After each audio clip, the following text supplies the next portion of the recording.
चलिए आज हम आपको बताते हैं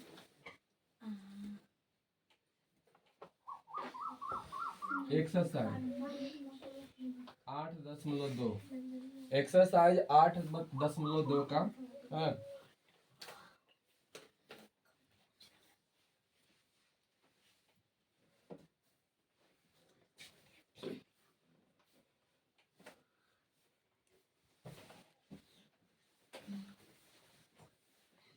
8.2 का जो है हम क्वेश्चन नंबर आपको 18 के है ना 18 के हम छठा क्वेश्चन बताते हैं के माँ छठा। तो चलिए इसे ध्यान से आप समझिएगा, देखिएगा, ठीक है।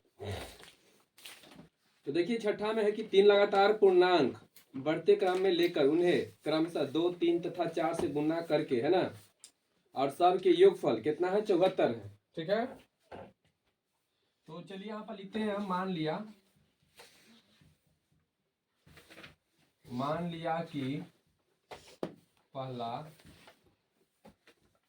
लगातार पूर्णांक है ना, पहला लगातार पूर्णांक कितना है x है,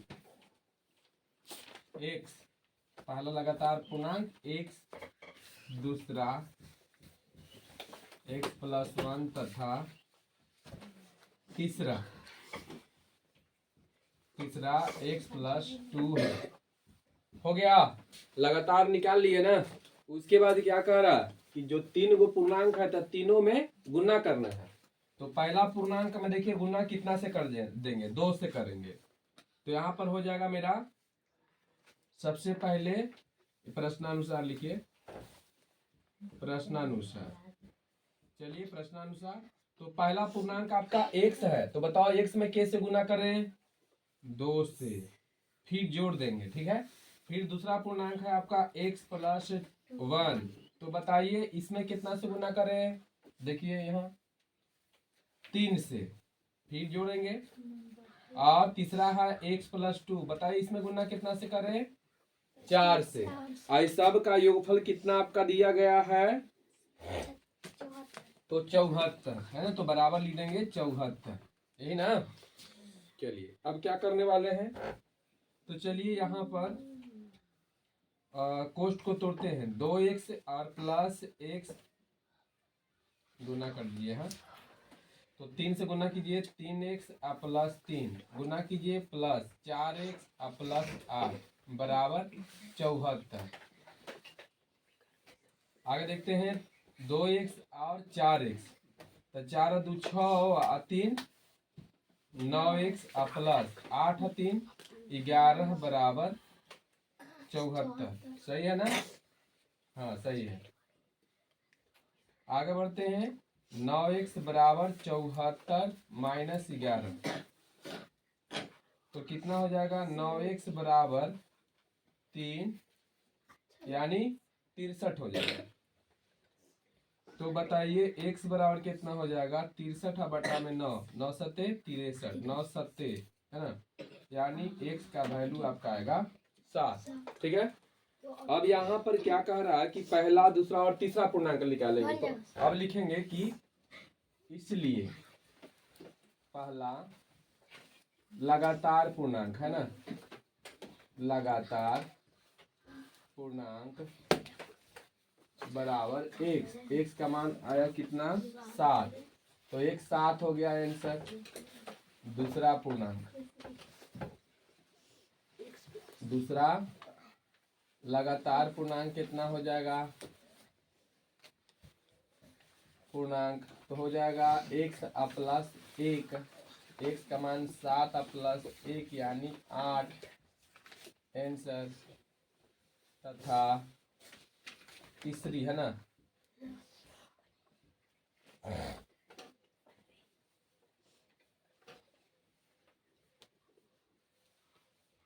तीसरा लगातार पूर्णांक कितना हो जाएगा, पूर्णांक तो x+2 होगा, तो 7 प्लस 2 यानी 9, कितना आंसर देता है 7 8 9 ले है। चलिए इतना ही दिले है ना। चलिए तो आगे बढ़ते हैं, नेक्स्ट क्वेश्चन देखते हैं। तो चलिए नेक्स्ट क्वेश्चन आपका 7वां है ना। तो 7वां जो है आपका एकदम 8वां जैसा है। चलिए ठीक है, तो हम इसको अभी हम छोड़ देते हैं और 8वें के जैसा है बना कर ट्राई करके देखिएगा, फिर हम बनाएंगे। चलिए आगे देखते हैं। क्वेश्चन नंबर आपका जो है कितना, तो 8 है ना। तो क्वेश्चन 8 देख लीजिए। चलिए क्वेश्चन 8 में दिया गया है कि दो पूर्णांक संख्याओं का अंतर कितना है, 66 है। यदि उनमें से 2:5 का अनुपात है तो वे संख्या आपको क्या करना है, ज्ञात करना है। दो पूर्णांक है ना, दो पूर्णांक संख्याओं का अंतर कितना है, 66 है। यदि उनमें से 2:5 का अनुपात है, 2:5 का अनुपात है तो ये संख्या ज्ञात कीजिए। ठीक है, तो चलिए आगे बढ़ते हैं।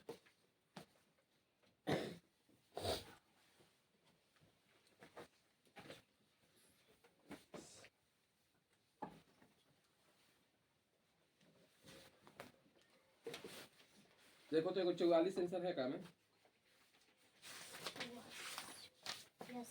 है ना। आगे होगा 52 से 11 का परसों 110 है ना आंसर। चलिए अभी बन जाएगा। तो चलिए यहाँ पर देख लेते हैं। चलिए मान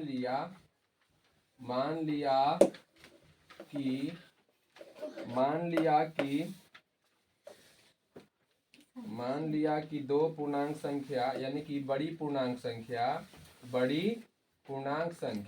क्या मानेंगे, बड़ी पूर्णांक संख्या कितना है, तो आपका 5x तथा है ना, तथा छोटी पूर्णांक संख्या जल्दी बता दीजिए कितना है, तो 2x है। कितना है, 2x है। पहली आपका जो है 5x और छोटी कितना, पहली यानी बड़ी है 5x और छोटी है 2x। अब प्रश्नानुसार,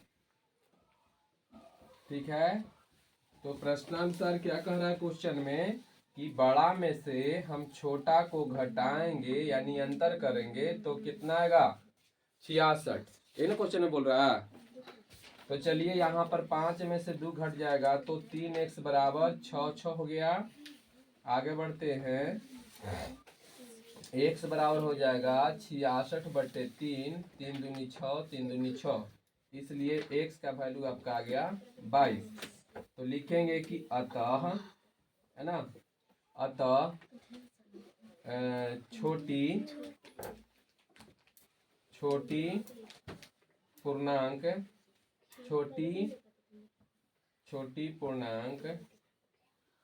है ना संख्या कितना होगा, तो 2x।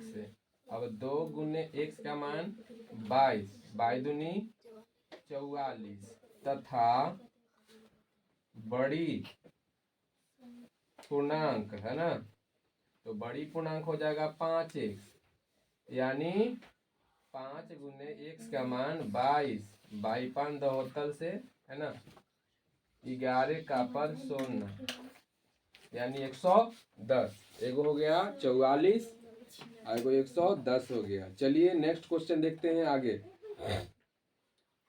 एक परिमेय संख्या को 5/2 से गुना करके 2/3 जोड़ने पर -7/12 हो जाता है। चलिए हम समीकरण निकाल के छोड़ देते हैं, आप लोग बना लीजिएगा। ठीक है, तो चलिए आपका जो है केमा क्वेश्चन है तो ये 9वां क्वेश्चन। ठीक है, तो चलिए 18 के 9वां क्वेश्चन में क्या कह रहा है कि एक परिमेय संख्या को, है ना, एक परिमेय संख्या को इतना से गुना करके, तो हम मान लेते हैं कि परिमेय संख्या, मान लिया है ना, मान लिया कि कोई परिमेय संख्या है ना, कोई परिमेय संख्या कितना है, x है। क्या है, आप देखिए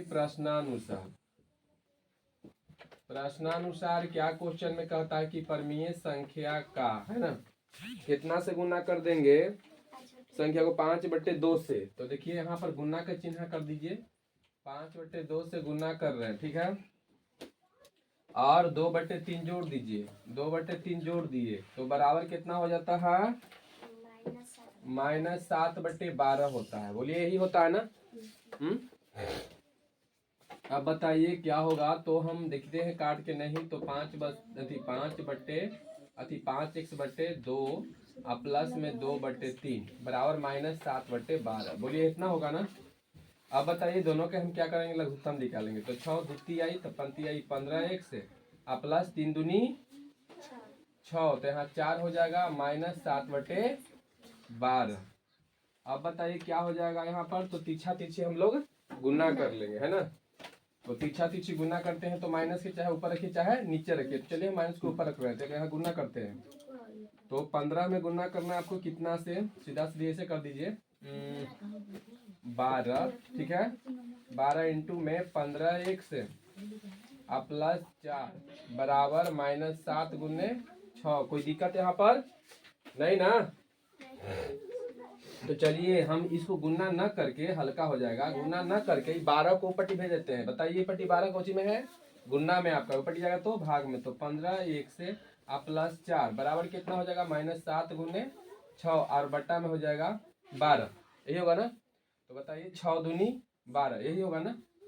तो चलिए यहाँ 15x प्लस 4 बराबर -7/2 होगा, ठीक है। अब तिरछा तिरछी गुना कर देते हैं, एक मान लेते हैं। तो बताइए कितना, 15x प्लस 4 दूनी 8 है बराबर -7, ठीक है। अब बताइए 15x बराबर -7 और -8 ऊपर जाएगा तो।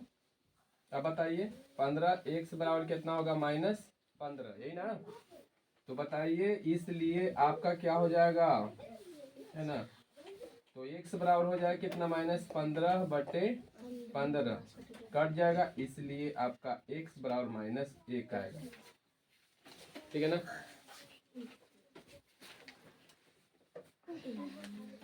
क्या कितना, 1/2। अच्छा ठीक है, देख लेते हैं, कहीं हो सकता है गलत हो गया हो। तो एक परिमेय संख्या को 5/2 से गुना करके, है ना, तो 5/2 से गुना कर दिए और 2/3 को जोड़ देंगे। चलिए हाँ ठीक है, 2/3 को जोड़ देंगे तो आपका -7/12 आएगा। उसके बाद कहाँ, यहाँ 15 दूना 30। अच्छा 15 दूनी 30 सही पकड़ा गया ना, 15 दूनी 30 है ना। तो यहाँ भी क्या होगा, 30 होगा, यहाँ भी क्या होगा, 30 होगा, है ना। तो नीचे क्या हो जाएगा, 30। तो सही में तो आ गया, 15 का 15, 15 दूनी 30, 1/2 भागे कहाँ। चलिए बोलिए समझ में आ गया। यहाँ पर गलती हो गया था ना। चलिए ठीक है ना, -1/2 आएगा। ये जो है ना माइक गड़बड़ा जाता है, बीच बीच में डिस्टर्ब कर देता है। तो चलिए हम लोग आते हैं कौन क्वेश्चन में, 19वां क्वेश्चन। 2 अंकों वाली एक संख्या के दोनों अंक में 3 का अंतर है। इस संख्या में इसके अंकों को बदल कर प्राप्त संख्या को जोड़ने पर 143 प्राप्त होता है। तो संख्या ज्ञात करें। 2 अंकों वाली एक संख्या के दोनों अंकों में, 2 अंकों वाली एक संख्या के दोनों अंकों में 3 का अंतर है, 3 का अंतर है। इस संख्या में इसके अंकों को बदल कर प्राप्त संख्या को जोड़ने पर 143 प्राप्त होता है। तो चलिए हम देखते हैं इसको बनाकर। 2 अंकों वाली एक संख्या के अंकों, है ना, 2 अंकों वाली एक संख्या के दोनों अंकों में 3 का अंतर। तो चलिए हम पहले क्या करते हैं, 3 का अंतर है, 2 अंकों वाली एक संख्या के दोनों अंकों में 3 का अंतर है, दोनों अंकों में 3 का अंतर है। 2 अंकों वाली एक संख्या, 2 अंकों वाली एक संख्या के दोनों अंकों में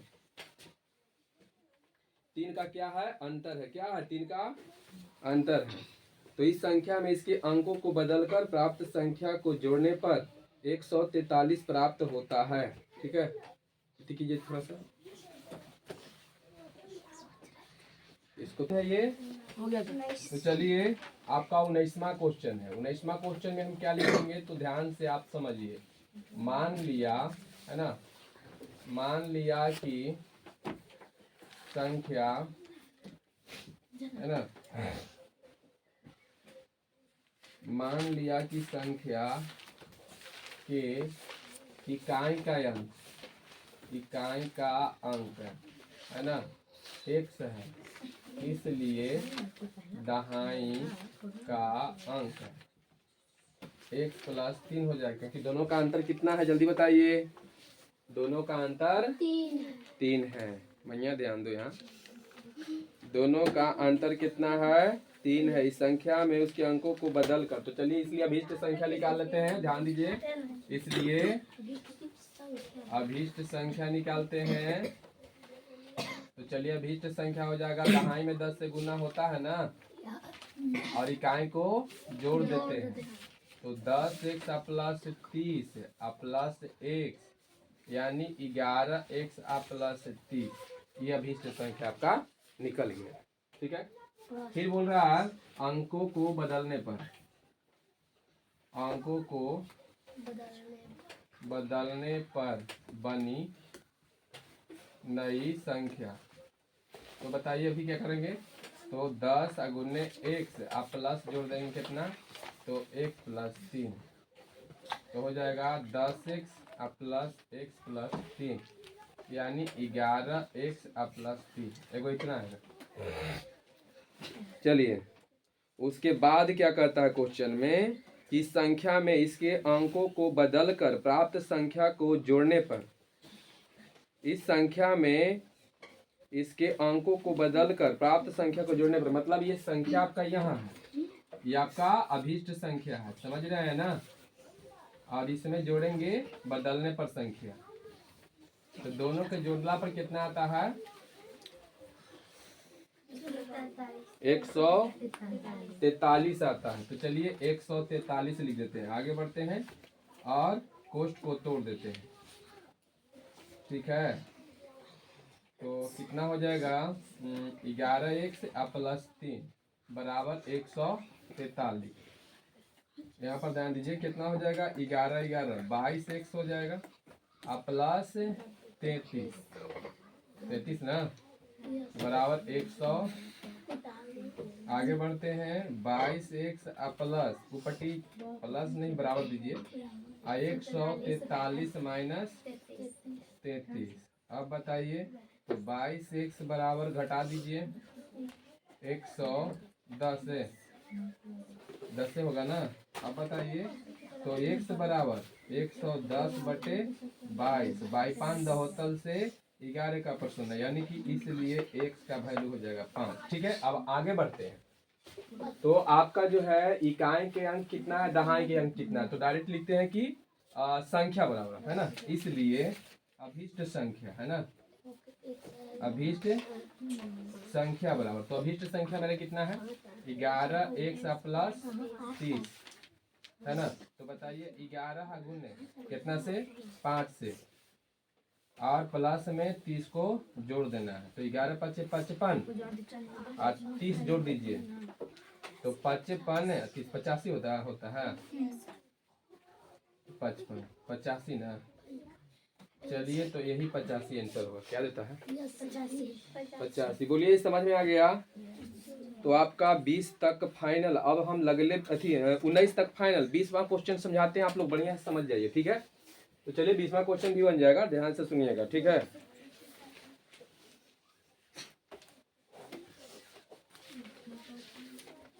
चलिए तो क्वेश्चन 20वां क्वेश्चन देख लीजिएगा। आवाज बंद हो जा रहा है बार बार, समझ में नहीं आ रहा है कैसे बंद हो जा रहा है,